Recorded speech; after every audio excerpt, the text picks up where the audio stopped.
Olá, meus amigos, que Deus abençoe a vocês, como Ele tem abençoado a gente.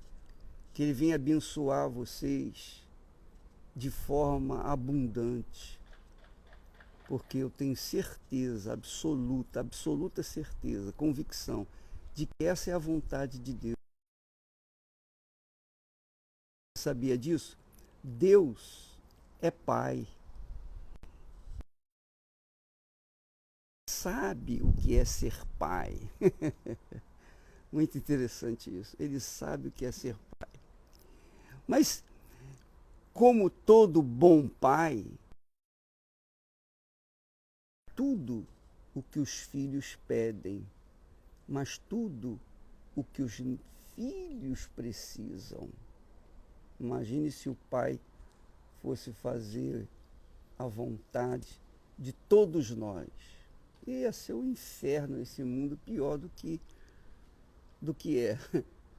Porque cada um tem uma vontade e cada um quer fazer a sua própria vontade, fazer prevalecer a sua própria vontade. Não, Deus não trabalha dessa forma. Deus trabalha com disciplina, com ordem, com justiça. Deus é justiça. Deus é perfeitamente justo. E tudo que é injusto contraria a Deus. Tudo que é errado contraria o certo. Tudo que é injusto contraria o que é justo. Deus é justo, é justiça. Mas na sua grandiosidade de compaixão, de misericórdia, de paciência, então eu penso que o critério que ele usa para abençoar as pessoas é na base da sinceridade. Porque uma pessoa sincera, meu caro Miguel, uma pessoa sincera, normalmente eu penso que é justa. Ela é sincera, quer dizer, transparente, ela não quer esconder nada, ela quer... A vida dela é aberta, ela não tem nada que esconder. Então Deus abençoa aquele, ele ama os sinceros. E por conta disso, dessa sinceridade, ele vê em nós o grande desejo de ajudar as pessoas. Você está assistindo agora esse live e dizendo assim, eu tenho certeza, dizendo para si mesmo, se eu pudesse estar no mar da Galileia agora, se eu pudesse estar assistindo, vendo aquele mar onde Jesus andou, onde Jesus parou o vento, a tempestade, onde Jesus caminhou, né, com os seus discípulos por toda a Galileia.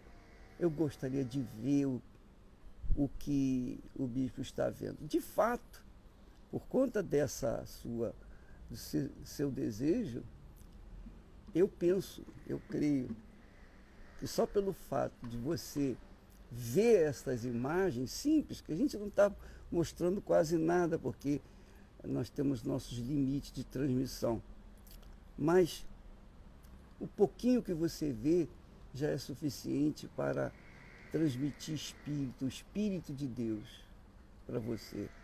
A Bíblia fala que a alma farta pisa o favo, quer dizer, despreza o favo de mel.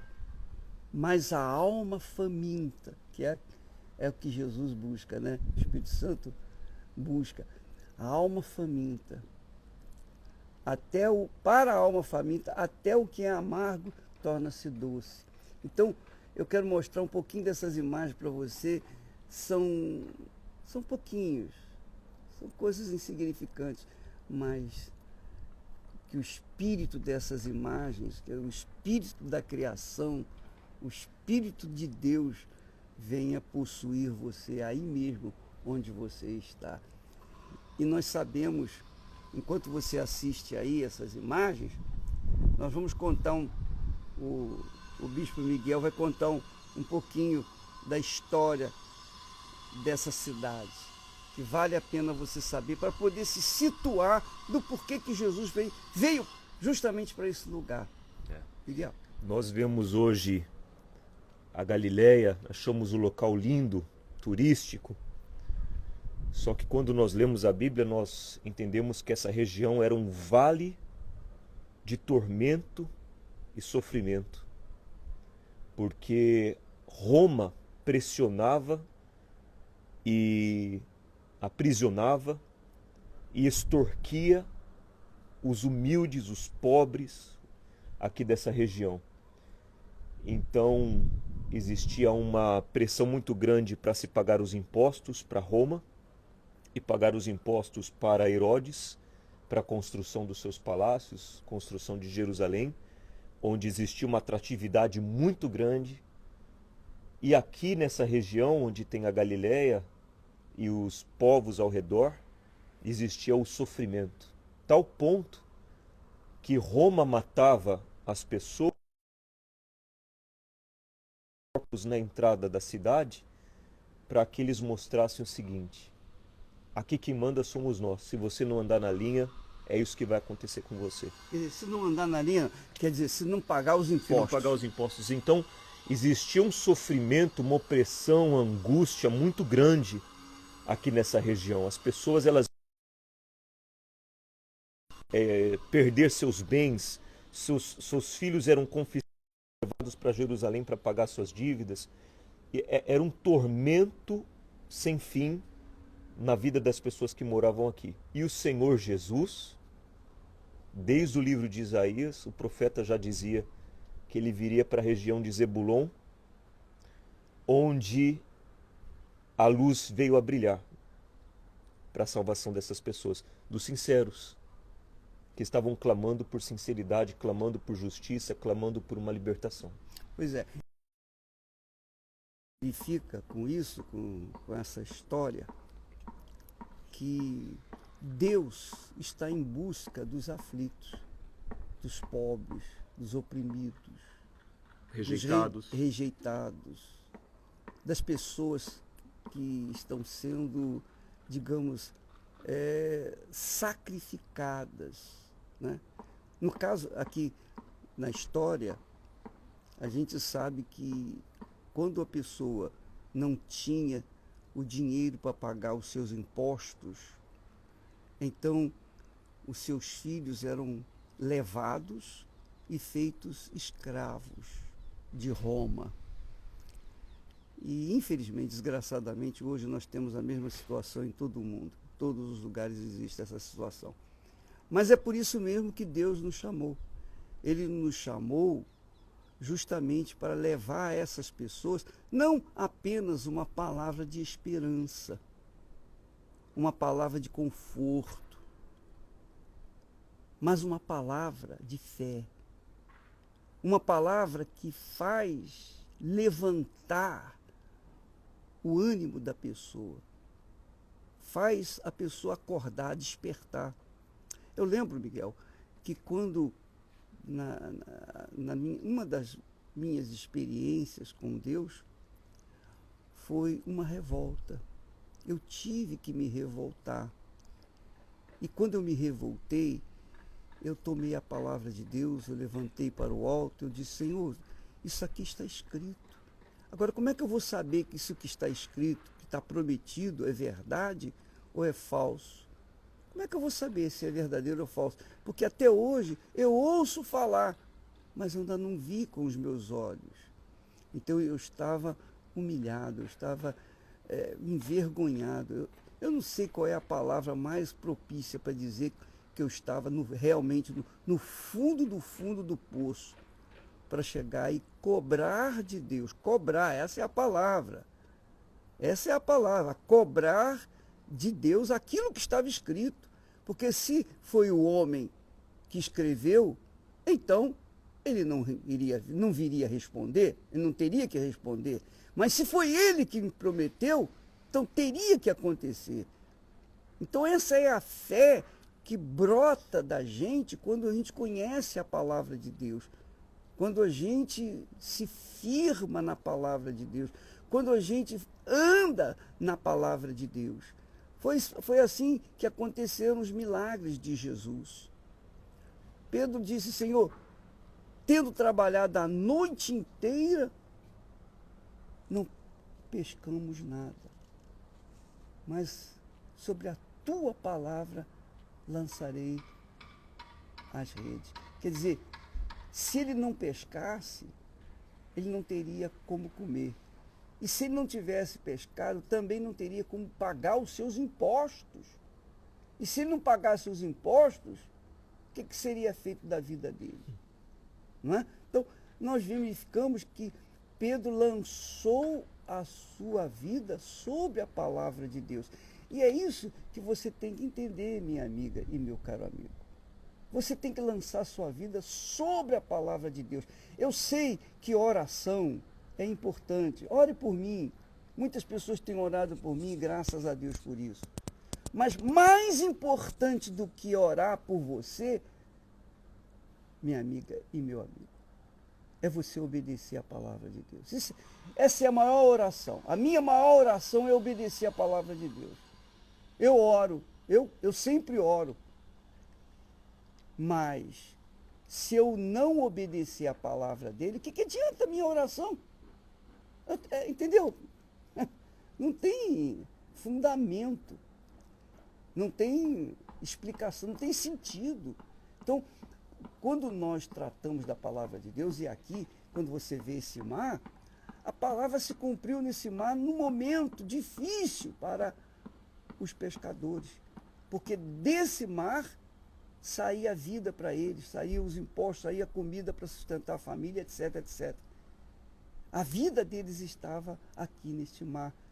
E aqui e daqui, Roma oprimia as pessoas mais pobres e humildes que viviam nessa região, relegada ao desprezo, não é isso? Hoje é uma região maravilhosa, linda, como você assim, nós vemos aí. É lindo. Você vê aqui o monte, você vê aquela montanha lá, ali é a Jordânia. Mais para trás, você poderia ver a Síria. Então é uma região muito dividida, muito disputada. Então, a quem Deus vai ouvir nessa situação crítica em todo o país, em todo o mundo? Ele vai ouvir aqueles que estão realmente aflitos, que o invocam com sinceridade, com a fé. Mas com a fé em quê? Na palavra dele. É o que o senhor fez um dia. O senhor levantou a Bíblia e falou: está escrito aqui, eu não estou vendo. Quer dizer, Pedro também, ele no momento da opressão, eu sou pescador, mas sobre a tua palavra eu vou fazer isso. A mulher, se eu tocar a veste, eu vou ser curado. Quer dizer, a pessoa ela tem que ter um momento dela em que ela vai colocar em prática a palavra de Deus para ver o resultado. Porque isso envolve uma... Você tem que entender isso, minha amiga e meu amigo. Não é com a religião. Não é a religião que vai resolver, não é a igreja que vai resolver. É claro, a igreja foi instituída pelo Senhor Jesus para agregar as pessoas com a mesma fé, o mesmo espírito, o mesmo propósito, para chegar-se a Deus. Mas cada um tem que fazer a sua parte. Deus, ele não faz o milagre na vida das pessoas por uma fé coletiva, simplesmente. Não, é cada um, porque cada um tem que exprimir a sua própria dor. É como disse inicialmente, quando a Bíblia fala, né, que a alma farta pisa o favo de mel. Quer dizer, quem está aqui, que tem fartura dessa visão, que participa aqui dessa cidade, que vive aqui nessa cidade, tem fartura e nem liga para o que Jesus fez aqui. Mas para nós, é muito engraçado, né?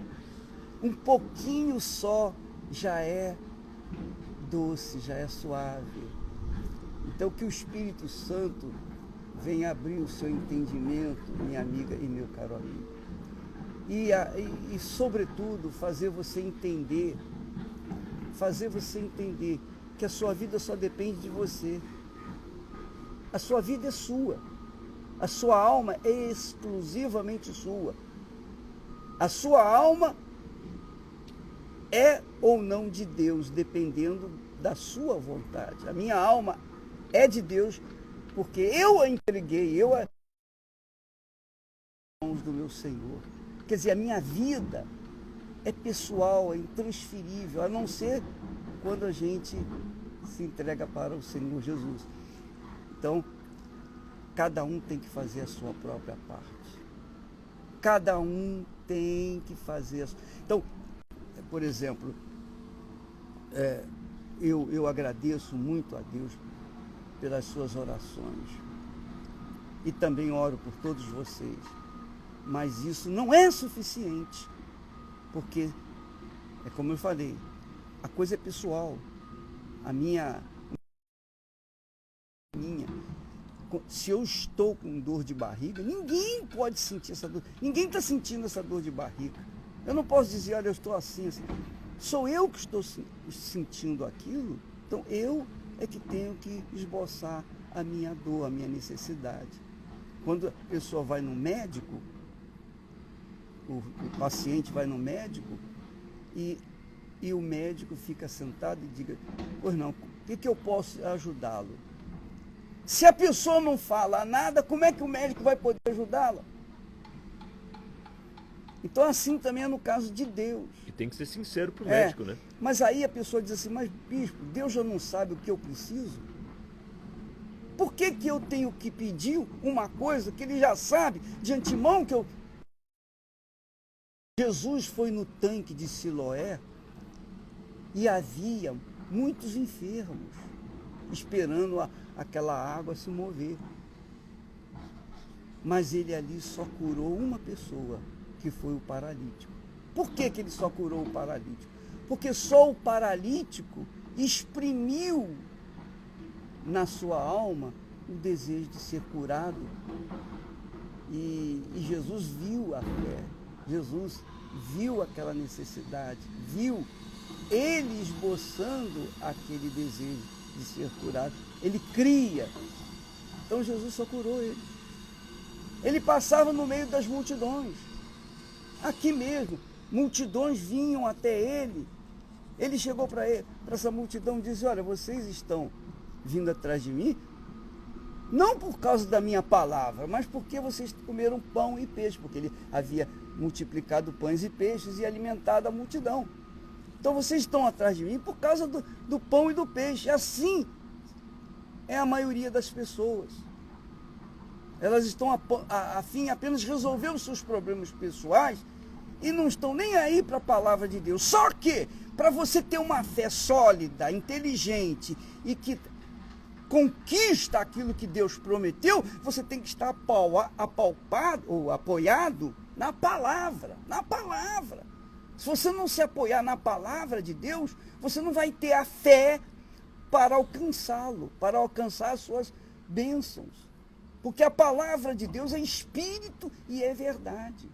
Tudo pode passar, os céus passarão, a terra, mas as minhas palavras não passarão. Sobre a tua palavra. Então Deus marcou, nós postamos aquela palavra da circuncisão com a palavra. Brit Milá. Brit Milá. Brit Milá. Quer dizer... aliança com a palavra. Aliança com a palavra. Que não tem como voltar atrás. Não tem como quebrar. Então, na aliança, pode explicar aí para eles? Da circuncisão? É. Era feito um corte para que ele todas as vezes que ele olhasse, ele se lembrasse da palavra que ele empenhou em fazer de Deus o único em sua vida. O primeiro. O primeiro.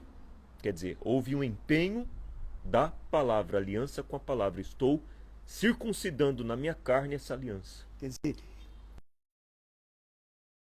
quando a criança era circuncidada, o pai estava dizendo, olha, Senhor, eu concordo com a tua palavra e também empenho a minha palavra, que foi justamente a Santa Ceia. Na Santa Ceia é uma concordância de palavra.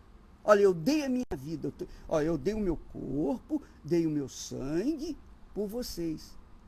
Eu espero que vocês também façam o mesmo por mim. Por isso que Jesus diz, quem não comer não tem parte comigo. Quer dizer, quem não concorda fora. É contra mim. É contra mim. Então, a gente aprende muita coisa, mas lendo a palavra de Deus. E não só lendo, mas colocando-a em prática.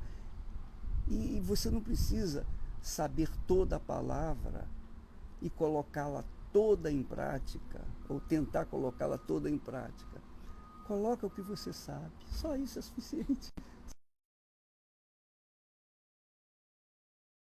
Um pouquinho só já é doce, já é uma doçura, né?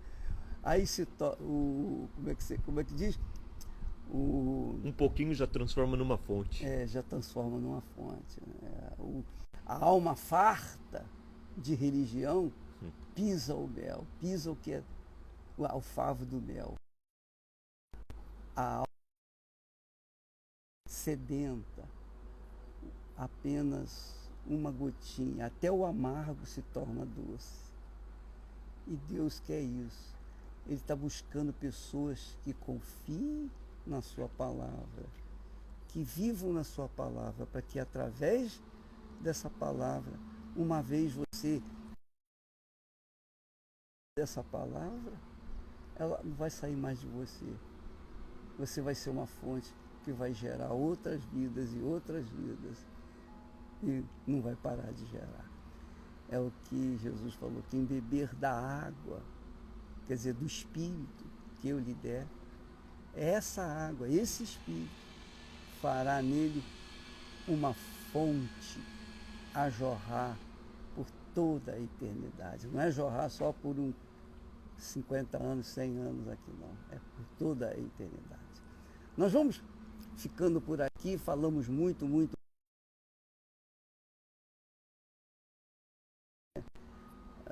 O seu entendimento.